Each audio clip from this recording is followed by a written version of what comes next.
Eu vou falar sobre provação. É uma palavrinha que o crente não gosta muito, mas que faz parte da nossa vida, são as provações. A igreja moderna, a igreja de nossa época, tirou palavras como disciplinas e provações de seu vocabulário. Mas o crente é provado. E a Bíblia diz que ele é provado com uma missão, para que ele dê mais fruto. O Senhor vem e nos poda, para que então ele dê mais frutos.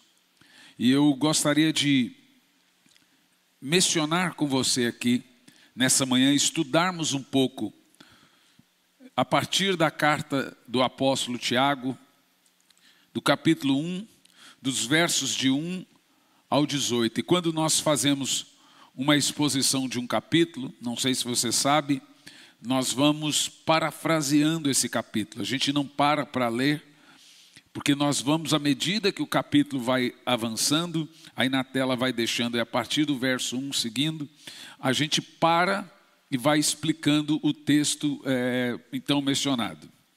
Quem era, em primeiro lugar, o apóstolo Tiago? No Tiago 1:1 nos ensina algumas verdades, a partir do verso 1.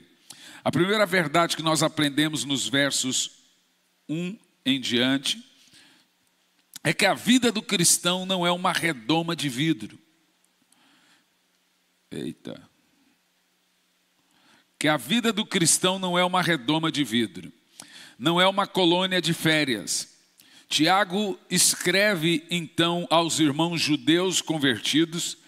Eles estavam vivendo na altura sobre o domínio do Império Romano, tiveram seus bens saqueados, eram espancados, sofriam por causa de Jesus.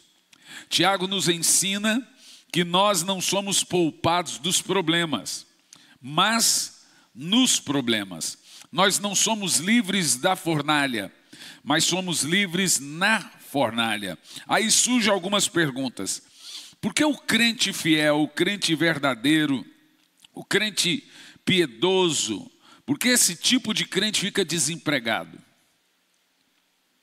Por que o crente fiel sofre doenças?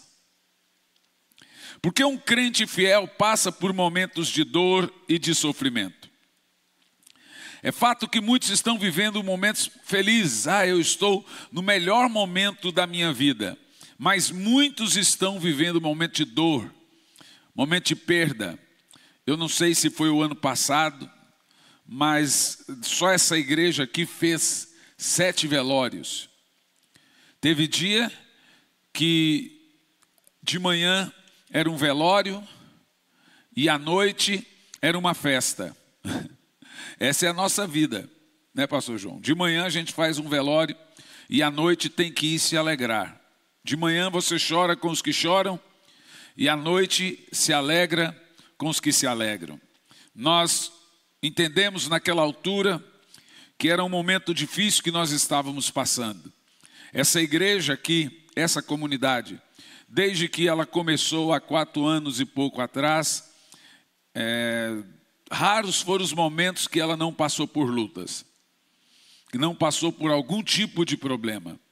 E também você pode imaginar na sua vida e trazer à memória, e talvez você pode estar dizendo, já está passando por muitos momentos, ou talvez até anos, em que eu enfrento lutas, em que eu enfrento problemas, e a batalha tem sido grande. Agora, nesse ponto, tem 2 situações a serem abordadas. Primeiro, a dor que Deus transforma em triunfo. E segundo, o triunfo que Deus transforma em dor. A tristeza que Deus transforma em alegria. E a alegria que Deus transforma em tristeza. Esse é o ponto abordado aqui. Em primeiro lugar, dentro já da exposição, Tiago 1, verso 2 ao 4, nós vamos ler. Transformando tribulação em triunfo. Meus amados irmãos, considerai motivo de grande júbilo o fato de passardes por diversas provações. Se você olhar esse texto, você vai falar assim: Tiago está com problema. Como assim? Considera motivo de grande júbilo.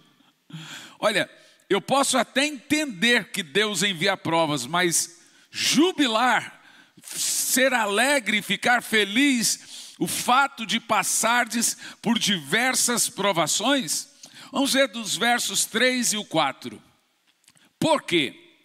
Olha, isso é fantástico. Sabeis que a prova da vossa fé produz ainda muito mais perseverança. Vamos lá. E a perseverança deve ter plena ação, a fim de que sejais aperfeiçoados e completos, sem que vos falte alguma virtude. Observa o texto. Sem que vos falte alguma virtude. Tiago agora está falando sobre a provação na vida do cristão, e aqui ele nos ensina 4 verdades nesse texto. Primeira verdade: as tribulações, as provações da vida são compatíveis com a fé cristã. Tudo que você passa, escute bem, desde um diagnóstico desfavorável até uma perseguição de alguém falando de você, está servindo para produzir em você uma glória a Deus muito grande. Está produzindo em você alguma virtude que lhe faltava. Então todas as provas na Bíblia Sagrada, elas são professoras. Elas estão produzindo em nós virtudes.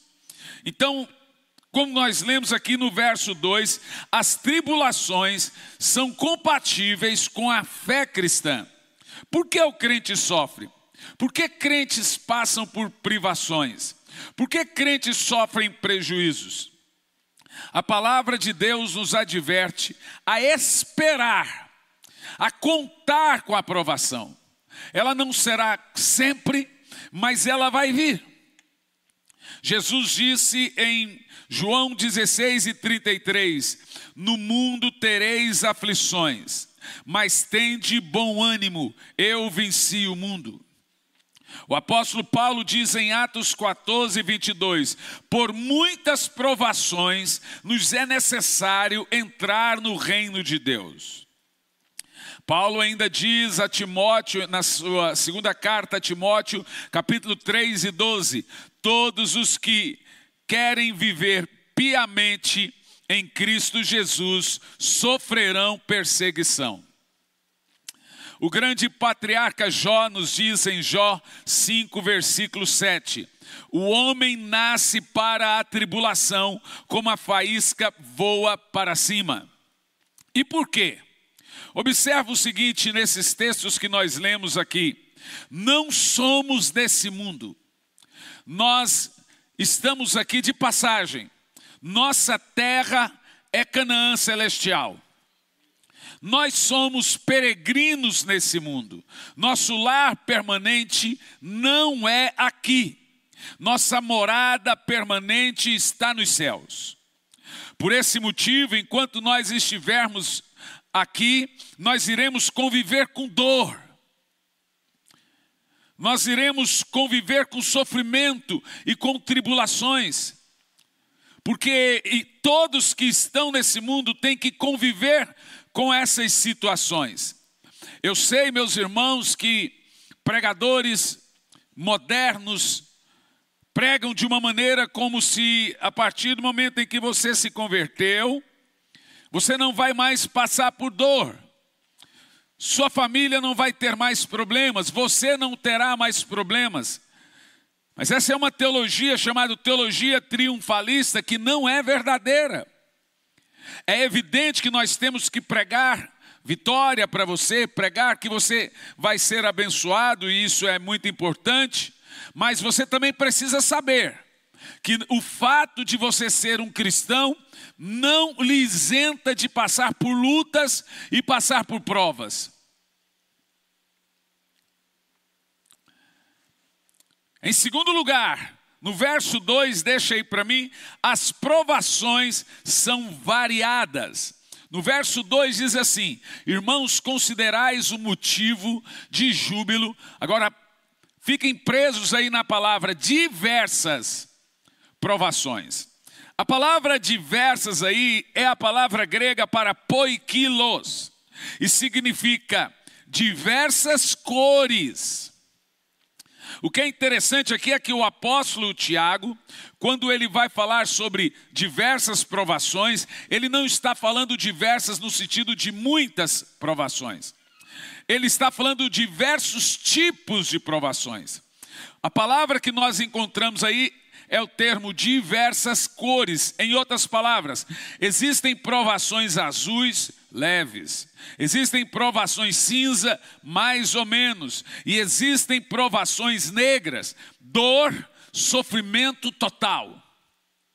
Ele está querendo dizer o seguinte, que há provas que são difíceis, há provas que são fáceis, e há provas que aparentemente são maiores que nossas forças.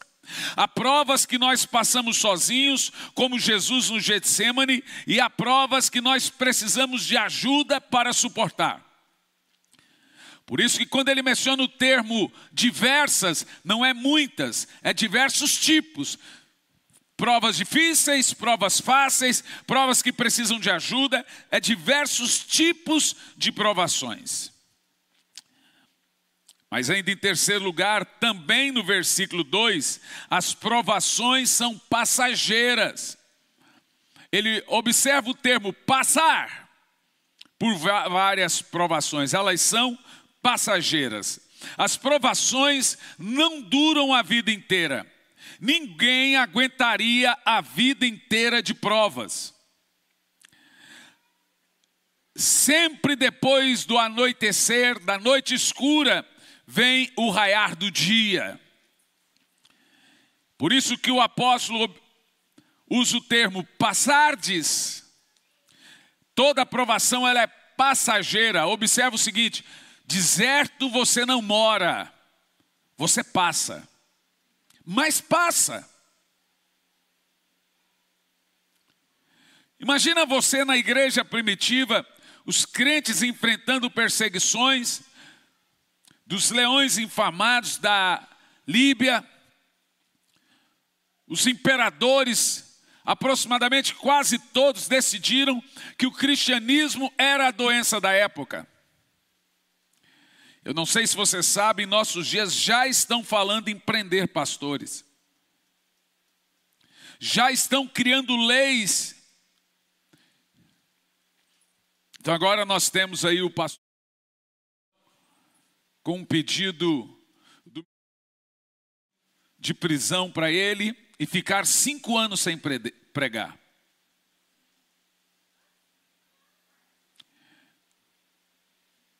Se você não entender que nós estamos de passagem nesse mundo, quando a provação vier, você não vai suportar. Você imagina alguém chegando para você e dizendo: se você não negar Jesus, eu mato o seu filho. Você já pensou nessa possibilidade? Pois essa é uma possibilidade real. Essa possibilidade já é real em boa parte dos países, como Coreia do Norte, China, Venezuela. E os cristãos já têm na sua realidade cultuar ao Senhor escondidos, nas cavernas.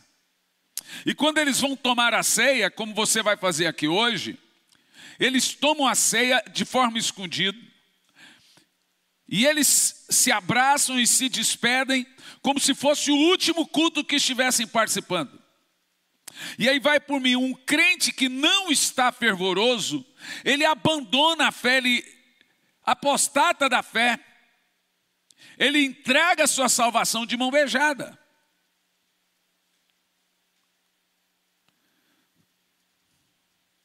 Deixa eu te falar uma coisa. Você escolheu a fé mais perigosa do mundo. É perigoso ser crente.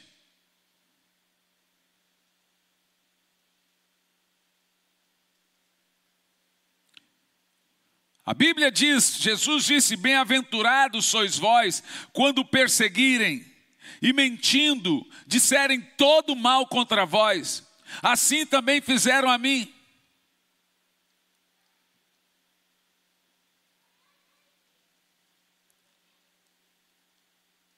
Bem-aventurados sois vós que suportais sofrimento por minha causa.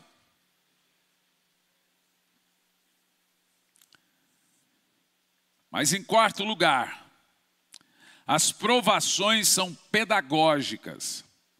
Versos 3 e 4 diz o seguinte: porquanto sabeis que a prova da vossa fé produz perseverança. Verso 4. E a perseverança, por que nós somos provados? Deve ter ação plena, a fim de que sejais aperfeiçoados e completos, sem que vos falte qualidade, virtude algum. Em outras palavras, nós somos provados porque anda nos faltando virtude. Nas provações da nossa vida, nossa fé é testada para mostrar se essa fé é de fato genuína ou não. Olha para mim. Deus é joalheiro, não ferreiro. Eu quero dizer que quando o joalheiro testa a joia, não é para ele, joalheiro, saber se ele é um verdadeiro joalheiro. É para a joia saber se ela é verdadeira. O joalheiro não testa a joia para ele saber se ele é um bom joalheiro.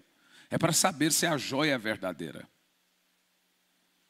E Deus é um joalheiro, não um ferreiro.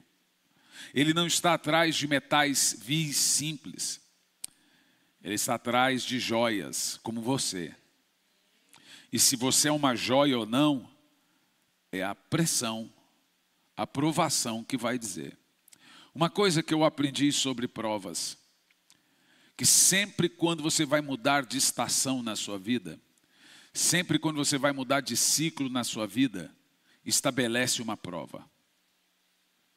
O texto é tão prático que diz que o Senhor nos poda para que haja crescimento. Então, aonde estava ali meio cansou de crescer, ele está usando a linguagem de um agricultor podando uma vinha. Você já viu como se poda uma vinha? Quem já viu? É bem no lugar onde ela deu o seu último fruto. Ela acabou de dar aquele cacho, você vai lá bem naquele lugar e corta. E a ponta da onde deu fruto, ela seca.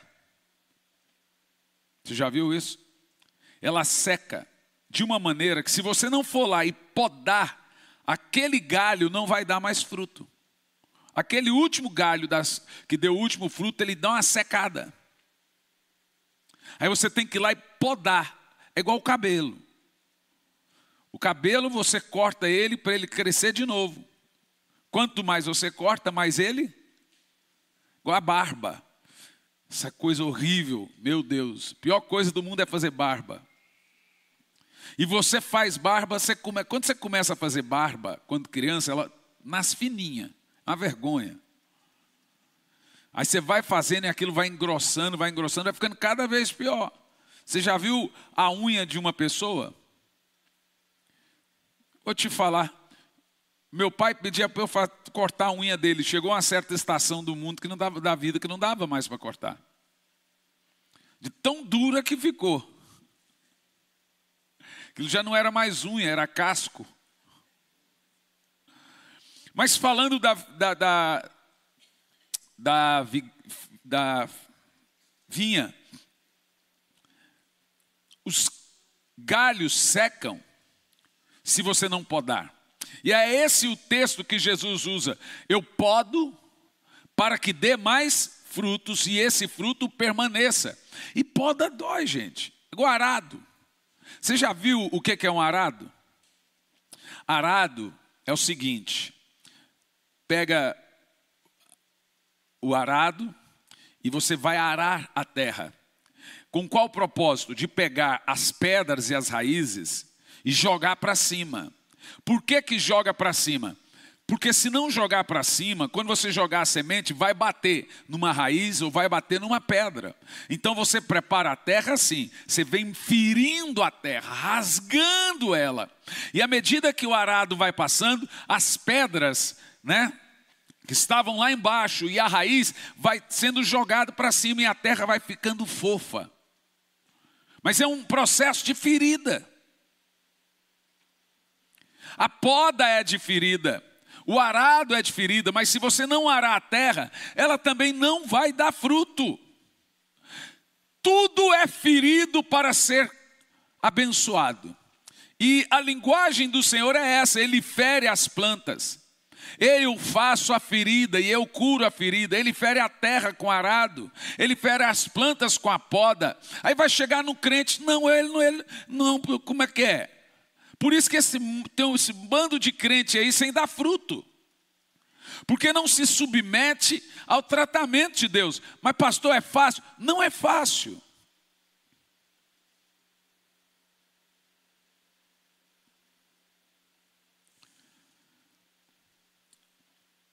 Não é fácil ser provado. Não é fácil sentir dor. Não é fácil ser traído. Mas você precisa aprender que nesses momentos, igual uma jovem me perguntou esses dias, pastor, o que a gente faz quando Deus está calado? Eu falei, cala também. Porque se Deus calou e você não calou, você tem um risco muito grande de pecar murmurando. Então, se Deus está calado, sugere que esse é o momento de prova. É o momento de você também ficar calado. Desde o mês de março a gente vem, eu particularmente, enfrentando lutas. Problemas de saúde. Problemas de todos os tipos que você pode imaginar. Então teve um dia que eu cheguei para minha esposa, eu disse para ela em lágrimas, se tem uma coisa que eu nunca vou fazer, é questionar a Deus. Então muita gente dizia, você já perguntou para Deus por que essas coisas? Eu falei, não perguntei não. Jó fez uma pergunta a Deus, e Deus respondeu com 70.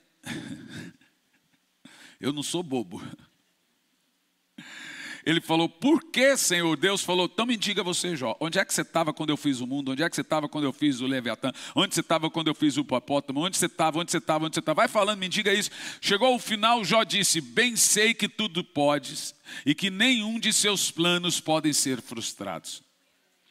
Em outras palavras, não deveria ter perguntado. Você acha que eu vou ficar fazendo pergunta para Deus, irmão? A única coisa que eu fazia era dizer, bendito seja o seu nome. Ainda que lá dentro estava doendo muito. Traição dói, gente. Dói. Ainda que lá dentro estava doendo muito. Problemas de dor, de enfermidade. Eu ficava apenas calado. E passa. Uns demoram mais, outros demoram menos, mas passa. E ao final das contas você diz, o Senhor é bom, e a sua bondade dura para sempre. Mas é evidente que na hora da dor você imagina que não vai passar. Você imagina que aquilo ali é para sempre. Nas provações da vida, nossa fé é testada para mostrar se é ou não uma fé genuína. Quando Deus chamou Abraão para viver pela fé, Deus o testou até o fim, até os seus limites, com o fim de aumentar a fé de Abraão. Satanás nos tenta para produzir o pior de nós. O Senhor nos prova para produzir o melhor de nós. Você sempre vai sair melhor da prova se não murmurar. Se não houver murmuração. A provação de nossa fé trabalha por nós, não contra nós, visto que produz perseverança. Como Paulo fala em Romanos 8, versículo 28, também em Romanos 5, dos versos 3 ao 5. Aqui você observa o texto pedagógico da prova no versículo 4. No versículo 4. A prova produz perseverança. Nesse ponto aqui nós estamos vendo que o Senhor está nos treinando. Que o Senhor está te treinando. Tudo que o Senhor faz pelos seus filhos deve ser tratado como uma escola. O texto diz: e a perseverança deve ter ação plena, a fim de que sejam aperfeiçoados e completos, sem que vos falte alguma virtude. Sabe por que você está sendo provado? Com certeza porque está lhe faltando alguma virtude. Vou te explicar como faz essa questão de faltar virtude. Você sabe como Deus prova uma pessoa orgulhosa? Uma pessoa orgulhosa está lhe faltando uma virtude. Qual? Da humildade. E como que Deus produz humildade nessa pessoa? Humilhando. Deus prova a gente orgulhosa humilhando. A prova do orgulho é a humilhação. Então logo essa pessoa vem: eu fui muito humilhado por isso, por isso, por isso e por isso. Você não humilha gente simples, você não humilha gente que não se sente humilhada. Se você se sente humilhado em alguma coisa, é porque tem ego aí. O humilde nunca se sente humilhado. Então Deus vai tratando e produzindo na pessoa a virtude que ela não tem. E Ele faz isso através da aprovação. Normalmente pessoas presunçosas, prepotentes, arrogantes e orgulhosas são tratadas através do orgulho. Sendo humilhados para que sejam tratados. Você quer ver uma coisa? Você sabe como Deus trata gente ansiosa? É isso aí. Através da espera, da demora. Esse risinho de ponta de boca de vocês aí entrega bem, né? Deixa eu contar uma coisa para vocês aqui, presta atenção. Você já percebeu que está demorando alguma bênção sua? Gente ansiosa é tratado com demora. Você sabe como Deus trata a gente brava assim? Sabe aquela pessoa brava, que briga por qualquer coisa? Nervoso, temperamental, sabe não? Eu sei.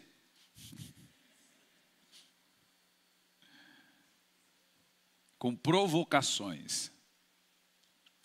Para esse tipo de gente, Deus permite pessoas que fazem situações que você odeia. Ixi, irmão, eu sou perseguido.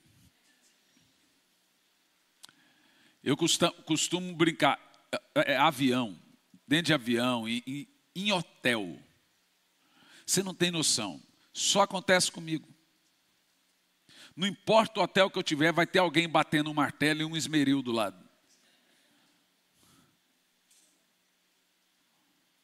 Você não tem noção.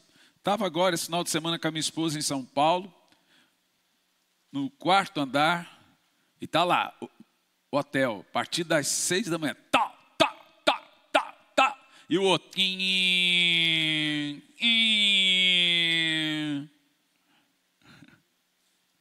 é só comigo, cachorro latindo. Eu entro no avião, criança, senta atrás e começa a chutar a poltrona. Aí chutando. Você sabe que isso é para Deus tratar você. baita tratamento. No trânsito, a pessoa resolve me fechar, buzinar, xingar, dar o dedo. Eu já ando com a janela fechada já. Aí você começa a perceber que, se Deus está fazendo isso, é porque está lhe faltando a virtude da paciência. Eu me lembro uma vez que eu entrei dentro de um avião e sentei na saída de emergência e comecei a ler um livro. Esse é meu costume, é um hábito bem comum. Aí veio a mulher do Speed. Senhores, eu preciso que vocês prestem atenção para falar com vocês sobre a saída de emergência. Eu com o livro olhei para ela e falei assim, pode falar. E continuei a ler o livro, ela olhou para mim, senhor, eu queria que você prestasse atenção, me escutasse. Olhei para ela e falei, estou escutando, moça.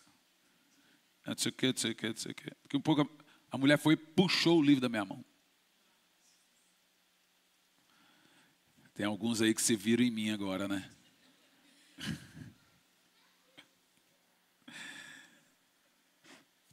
Eu queria que o senhor prestasse atenção. Eu puxei o livro dela de novo. Falei assim, moça, eu escuto com o ouvido. Você está pedindo para eu te ouvir, eu estou te ouvindo, pode falar. Aí ela, pronto, ela falou e tal. Eu cheguei em casa numa vanglória tão grande e falei assim para minha esposa, amor, ixi, olha, deu certo. O que foi? Aconteceu isso. E eu não levantei, não fiz barraco, não briguei, não aconteceu nada demais. Eu fui manso, não briguei, né? Só falei com a mulher baixinho assim, ó, eu escuto com o ouvido.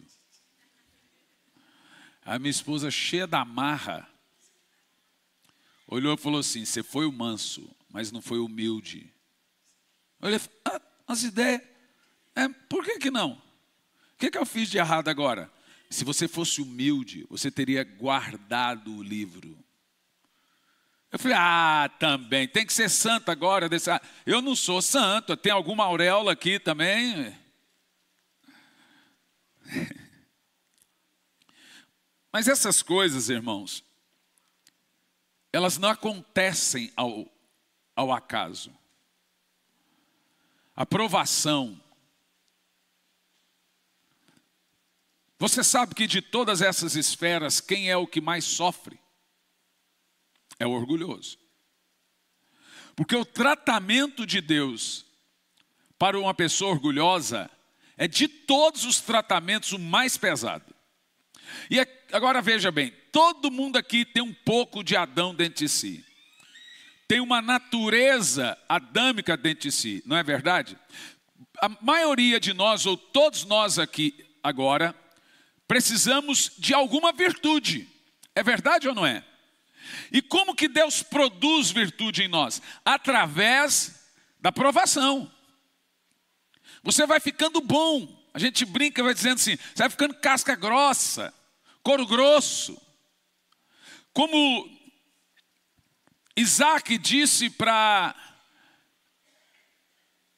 Esaú. Esaú estava procurando matar o seu irmão Jacó por muitos anos. Então Isaac olhou para ele e disse, quando você não se importar mais, você será livre. Quando é que para a prova na nossa vida? Quando a gente não se importa mais. Quando a pessoa fala mal de você, você não se importa, você não revida. Ih, irmão, pensa numa pessoa que não revida. E de mim pode falar. Irmão, se eu fosse falar de todo mundo que fala de mim, especificamente em rede social, você não tem noção. Eu tenho 1 milhão de seguidores, você nunca leu uma mensagem, como é que chama aquele negócio? Direct. Um direct numa mensagem. Você nunca leu as mensagens que eu recebo. Ixi, pensa, comentário, mas antigamente, eu vi um negócio desse, eu ficava doido. Com o passar dos anos, já não me move mais. Já não me importo mais com o que falam, com o que deixam de falar. Se você não é, falam. Se você é, fala. Vão falar de qualquer jeito. Então, a prova, você percebe que ela vai moldando você. Ela vai tratando você. Sabe, eu estava numa loucura muito grande de viagens, irmãos, de fuso horário. A minha médica pediu para mim o seguinte: eu quero que você fique 1 ano sem viajar internacionalmente. Eu olhei para ela e disse: por quê? Falou: porque o seu corpo não sabe o que é de dia e o que é de noite. Você não tem mais fuso horário. Isso está destruindo a sua saúde. Então, uma hora estava no Japão, outra hora estava não sei em que lugar, outra hora estava na Espanha, do Japão 12 horas, do outro, aí do Japão já vai para Boston, menos. Então, chegou uma hora que eu dormia de dia, ficava acordado de noite, eu já não tinha mais fuso horário.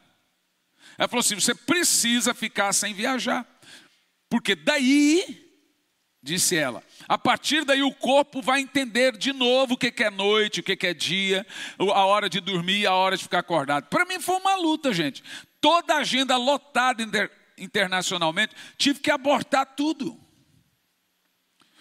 Então, Deus teve que, sabe a flecha que ele puxa a flecha, vai para trás, para depois ela ir mais veloz. Deus pegou e me fez assim, ó, me puxou com tudo, de uma hora para outra.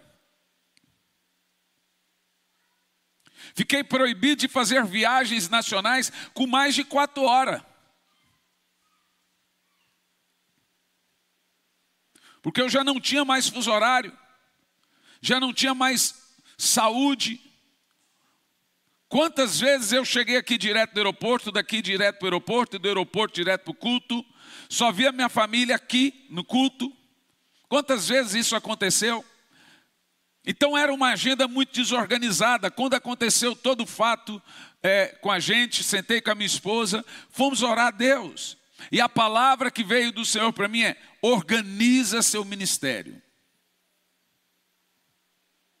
Então nós começamos a organizar. Cancelamos algumas agendas, colocamos outras que são mais perto, e fomos organizando. Vê? Deus poda ou não poda? Com qual propósito? Para o nosso bem.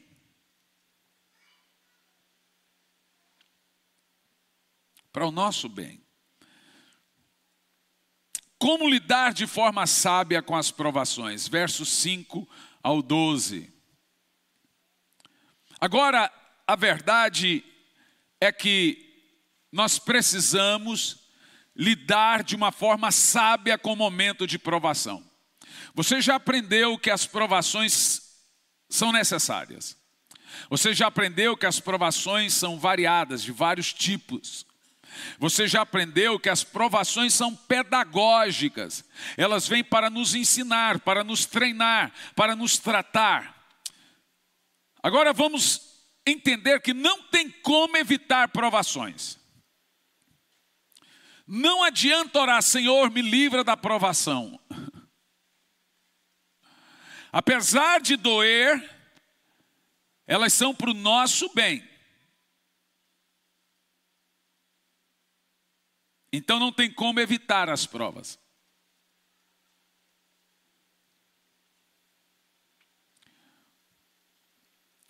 Então, como lidar de maneira sábia com as provações? Se algum de vocês tem falta de sabedoria, peça a Deus, que a todos concede literalmente com grande alegria.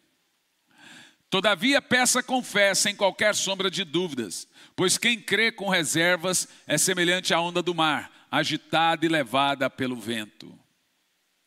Não imaginem tal pessoa que assim receberá alguma coisa do Senhor, pois essa pessoa é vacilante, inconstante em todos os seus caminhos. Contudo, o irmão de condição humilde deve gloriar-se em sua dignidade. O irmão rico deve orgulhar-se em sua pequenez, pois ele também passará como a erva do campo. Porque o sol se levanta com o seu calor intenso e seca a planta, cai então a sua flor, e toda a sua beleza e glória desvanecem. Da forma, o rico definhará em meio aos seus muitos compromissos. Feliz a pessoa que persevera na provação, porquanto, após ter sido aprovada, receberá o prêmio da coroa da vida que Deus prometeu aos que o amam. O alvo de Deus em nossa vida sempre será a maturidade cristã. À medida que somos provados, devemos pedir a Deus que nos mostre o que Ele está fazendo. À medida que você vai sendo provado, passando por um momento de provação, sua oração deve ser: Senhor, sonda-me, vê se há em mim algum caminho mau, cometi algum pecado contra o Senhor. Se sim, me mostra para que eu peça perdão. Se não, ou se é apenas uma provação, me mostra, por favor, Senhor, a provação. Me mostra do que ela se trata, o que eu preciso mudar. No verso 5 nós vemos que Deus nos prova com um propósito: nos desmamar. Então a ideia da aprovação é a sua maturidade, o seu crescimento. Com isso, então, a aprovação é tirar você da condição de criança. Por qual motivo? Gálatas capítulo 4, versículo 1 diz o seguinte, o apóstolo Paulo: digo, porém, que enquanto o herdeiro é menor de idade, em nada se difere de um escravo, embora sendo ele dono de tudo. De acordo com o apóstolo Paulo, você é detentor de todas as bênçãos e heranças vindas de Deus. No entanto, você não é diferente de um escravo, embora sendo herdeiro de tudo, se você for criança. A linguagem dele aqui é o seguinte: esse aqui é herdeiro, mas ainda é criança, então arrume para ele alguém que vai cuidar da sua herança. Veja, por mais que ele seja herdeiro, ele não é diferente de um escravo, porque ele é criança. O texto está deixando claro o seguinte: que Deus tem uma promessa ou bênçãos inundáveis a você, mas você não desfruta dessas bênçãos pelo fato de ser criança. Você precisa crescer.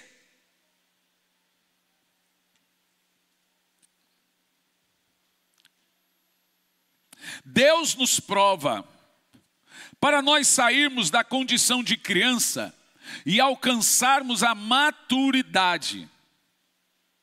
E para nós alcançarmos esse alvo de maturidade, Deus faz 3 coisas. Primeiro, há uma obra que Deus realiza por nós, que é a salvação. Segundo, há uma obra que Deus realiza em nós, que é a santificação. Terceiro, há uma obra que Deus realiza através de nós, que são chamadas de boas obras. E nesse quesito, Deus não tem pressa, gente, presta atenção. Deus não tem pressa para nos tratar. Mas eu tenho pressa, mas Deus não. Então Deus trabalhou 25 anos na vida de Abraão. Deus trabalhou 13 anos na vida de José, antes de colocá-lo no trono. Deus trabalhou 80 anos na vida de Moisés, antes de usá-lo como líder. 4 fases de 40 Moisés passou. Primeira fase de 40 está ele dentro do Egito como príncipe do Egito. Segunda fase de 40 está ele na terra de Midian como um pastor de ovelhas. Terceira fase de 40 que aí vem ele como profeta. Na realidade, Deus tratou Moisés por 80 anos. Olha a pressa dele. Foi com 80 anos que Deus falou: Moisés, desce no Egito para livrar o povo do Egito. Ele pensou que agora era para ele descansar.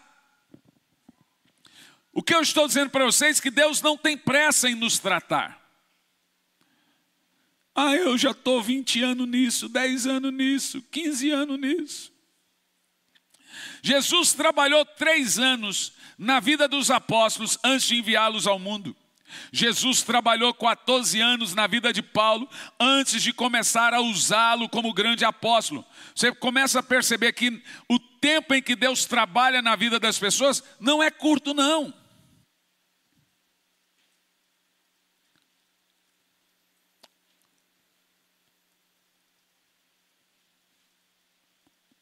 Esses dias, tempo atrás, aí o pastor Silas Malafaia olhou para o pastor Luciano e disse: aquele menino lá, falando de mim.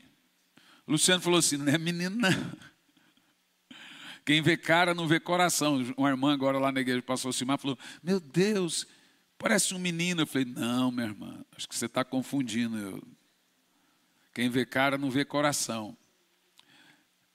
Aí o pastor Luciano disse para ele: não, ele já tem mais de 25 anos de ministério.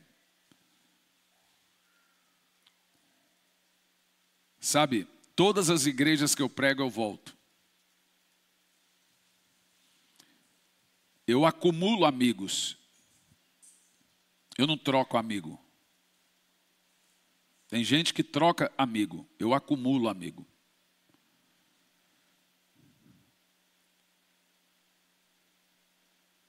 Você começa a perceber que, ao longo desses 25 anos de ministério, eu percebi que sempre quando Deus ia mudar um ciclo, antes vem a tesourinha ali podando. A prova. Jó não estava em pecado quando ele foi provado. E os seus amigos, que começou a procurar pecado na vida dele, diz a Bíblia, amigos, não entenderam o tamanho da prova na vida de Jó. Então começaram a conjecturar. Lá no final, quando Deus restabelece e restitui Jó, Deus manda seus amigos pedir perdão para Jó e levar uma oferta, senão eles não seriam perdoados. Moisés não estava em pecado quando pediu para morrer. Elias não estava em pecado.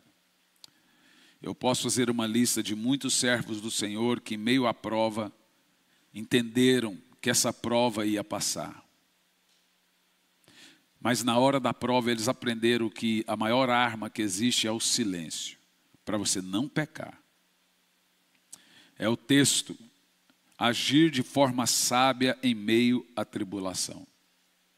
Se calar. Você vai ouvir vozes que vêm no seu ouvido e diz: questiona, questiona. Fique magoado com Deus. Não é justo isso acontecer. Você não merece isso. E a palavra que a gente mais fala é: não é justo. Ora, se você diz que não é justo, você está culpando uma pessoa. E aí é onde nós temos problemas sérios. Questiona. Diz para Deus que não é justo. Você precisa entender que cada a aprovação varia de tempo, de pessoa. Por que para a vida de um foi 25, para outra foi 80, para outro foi 13? Eu vou lhe dizer aqui 5 motivos por que a prova na vida de um demora menos que a prova na vida do outro. Ou a prova na vida do outro demora mais. 4 motivos. Primeiro, temperamento da pessoa. Segundo, humildade da pessoa. Terceiro, paciência da pessoa. Quarto, a ousadia da pessoa. Quinto, a renúncia de cada um. Gente, eu vou dizer uma frase para você que eu disse. Eu costumo dizer e gosto de dizer: burro manso não apanha. Vou dizer de novo: burro manso não apanha. Minha avó dizia uma coisa muito interessante. Ela dizia o seguinte: se vê rastejando, mata que é cobra. A prova está aí para todos. Mas quem vai determinar o tempo em que ela vai demorar ou não é você. É sua atitude mediante a prova. Ficar calado, ficar em silêncio. Eu dizia para minha esposa, eu falei assim: eu não vou falar nada. Jamais. A vontade é de ir lá na oração e falar assim, ó, por que o senhor está fazendo isso? O que eu fiz? Eu fiz uma vez. Falei, Senhor, eu estou pregando. Eu estou fazendo a sua vontade. Ele disse, os discípulos estavam fazendo a minha vontade quando entraram no barco e estabeleceu a tempestade.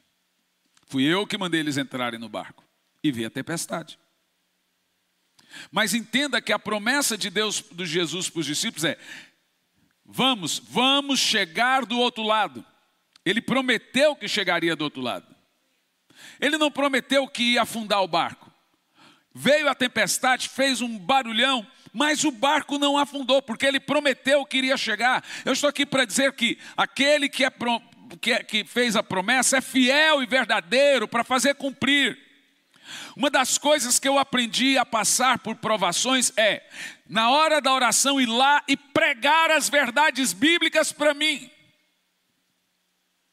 Muitas vezes eu fui lá e eu comecei a mencionar e citar a Bíblia. Lembra, Senhor, eu estou firme nas suas promessas. Se recorda que o Senhor disse isso, se recorda que o Senhor disse aquilo outro. Você vai ver que essa foi a maneira de todos os servos de Deus na Bíblia, pregar a palavra de Deus para ele, para si. Pega a palavra de Deus e prega para você. Está escrito, Senhor, na tua palavra, está escrito assim, está escrito. Pega alguma coisa na Bíblia, de alguma história que se parece com a sua, e começa a falar, o Senhor agiu, eu agora peço que assim como o Senhor fez, assim, faça na minha vida. Vê, você está aprendendo a se comunicar com Deus.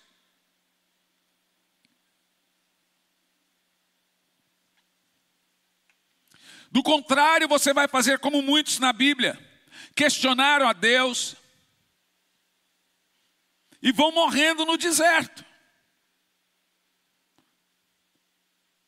E aí a prova nunca termina. E para piorar, ela deixa de ser prova e vira uma tentação. Porque agora é uma atividade do diabo. Como você agiu de maneira errada mediante a prova, Satanás agora vai usar isso. E deixou de ser uma prova. Quando nós somos provados, os versos 5 a 8, nós temos que pedir sabedoria. Olha que coisa interessante, o texto começa dizendo assim, ó, quando você for provado, peça a Deus sabedoria. É a coisa que menos temos. Sabedoria é o quê? Sabedoria é mais do que conhecimento. Sabedoria é o uso correto do conhecimento. Conhecimento pode ser definido nesse contexto como conhecer bem a Bíblia. Porém, sabedoria seria usar bem a Bíblia. Sabedoria é olhar a vida com os olhos de Deus. O sábio sempre busca maturidade, o tolo busca prazer. Por essa razão, há pessoas cultas, porém tolas. Por isso, há pessoas com muito conhecimento, mas que não sabem fazer escolhas, lhes falta sabedoria. Porém, quando estamos sendo provados, nós precisamos ter sabedoria para não desperdiçarmos oportunidades que Deus está nos dando para chegarmos à maturidade cristã. A sabedoria irá nos ajudar a usar as provas ao nosso próprio benefício. Por isso, ore pedindo a Deus sabedoria para as provações que você está passando. Na hora da dor, a gente imagina que nunca vai passar. Mas quando você age com sabedoria,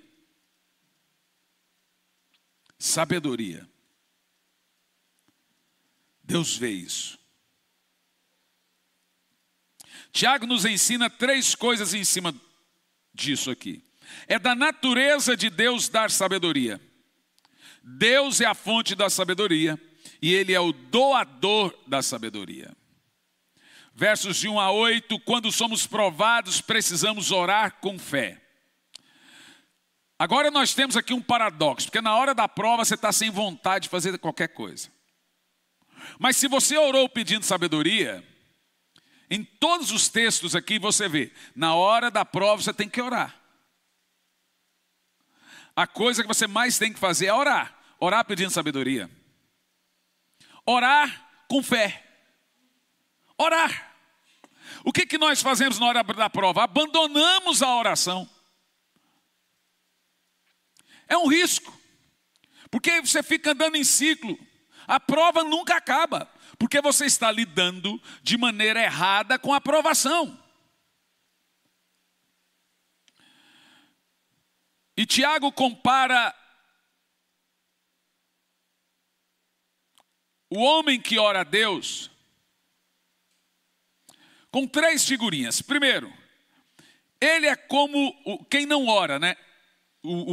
A pessoa que deixa de orar e não tem sabedoria. Ele é como uma onda do mar, é oscilante. Ele diz aqui que significa que a pessoa que não ora pode viver um dia bem, mas viverá o outro mal. Ele está à mercê da sorte. Ele não está debaixo do favor de Deus. Se acontecer alguma coisa de ruim, aconteceu. Se não acontecer, não aconteceu. Ele está vivendo a sorte dele. Meus irmãos, nós não temos que viver do acaso. Nós temos que viver dependendo do favor de Deus. Não é ser largado e abandonado à própria sorte. E Tiago aplica o princípio da sabedoria nas provas para nos mostrar que Deus responde em meio à dor.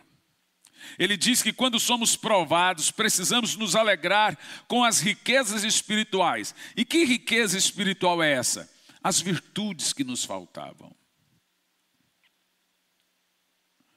Eu concluo aqui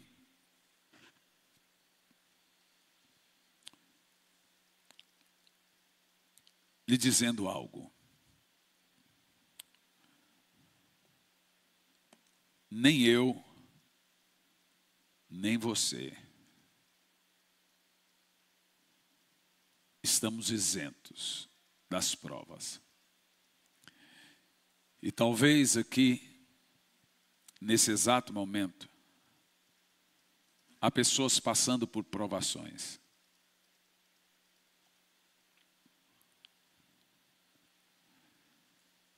Você precisa agir de forma coerente com a prova. E eu lhe garanto que quando você agir de forma sábia com as provas, elas cessam. Porque você passou na prova. Mas enquanto você ficar questionando Deus, enquanto você ficar questionando a obra de Deus, o que Ele faz, as dores não vão passar. O Senhor nos prova, o diabo nos tenta. Mas se você agir de forma incorreta com a provação, ela deixa de ser uma prova e vira uma tentação. Ela sai da mão de Deus. E aí o diabo passa a se aproveitar dessa prova. Aí agora você passa a ser tentado pela atividade do diabo. Então o que eu tenho que fazer, pastor? Eu já disse.